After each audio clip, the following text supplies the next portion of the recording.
Hello viewers, आज मुझे गोटे बैचलर स्टाइल माछ जाल रेसिपी नहीं कि आसी बिना अदा और रसुण अरे सत कहूँ आपण मैंने पूरा भिडियो देखो तापर जापर प्रथम माछ को आम हलदी लुण टे अध घंटे मैरिनेट करदे तापर सोरिष तेल अल्प तेल देसी तेल यूज करना ना दी साइड 5 मिनट लखा मीडियम हाई फ्लेम फ्राए करवा पर्यटन आपंकर कलर आसी जाए देखो धीरे धीरे कलर आसी माछटा पूरा देखो पूरा रेडी पूरा कलर देखो जबरदस्त।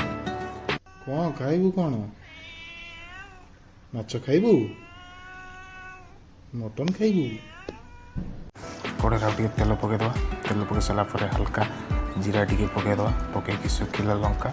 तापर पियाज और कंचा लंका दुटा को पकईकि 5 मिनट भलसे फ्राए करवा पियाज टी हल्का लाल हो आसले पकईवा लुण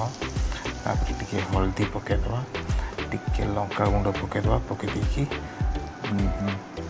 20 सेकेंड भाया कषिकी बास टमाटो पकईदे कोई रेसिपी ना समय ना आम पाखे। अच्छा हमको सिखा रिया है शिखौनी मु कहूँ आप निजे बन देखु के टेस्टी हम बस टमाटो टी हल्का भाजीदे 5 मिनट बस ढाकी रखीदे टमाटो मूलीज खड़िकार टमाटो को ये मैश करदे जल्दी आपणकर मसलाटा रेडी हो बस ये मैश कर सारापर टी आम सेकेंड टाइम ढाकीदे तापर देखो तेल छाड़ी गले धीरे धीरे मसला आमर रेडी हो आसले बस टी हल्का डांगी दी पांटे ढाक दो पांटे दाई गिरी गिरी बुले पुणी ढाक दो बस आम फुटीगला मसला पकईदे माछ लांगुड़ मुंड सब पकईदे पकई आराम से 5 मिनट मीडियम हाई फ्लेम रे माछटा को फुटेगा बस देखो धीरे धीरे आपंकर कलर छाड़ी गले मसला पानी भी मरीगले पूरा झाल स्टाइल झोल नुहे झाल स्टाइल बाहर मुंड टी बाहर कर मसला देखो केते सुंदर लगे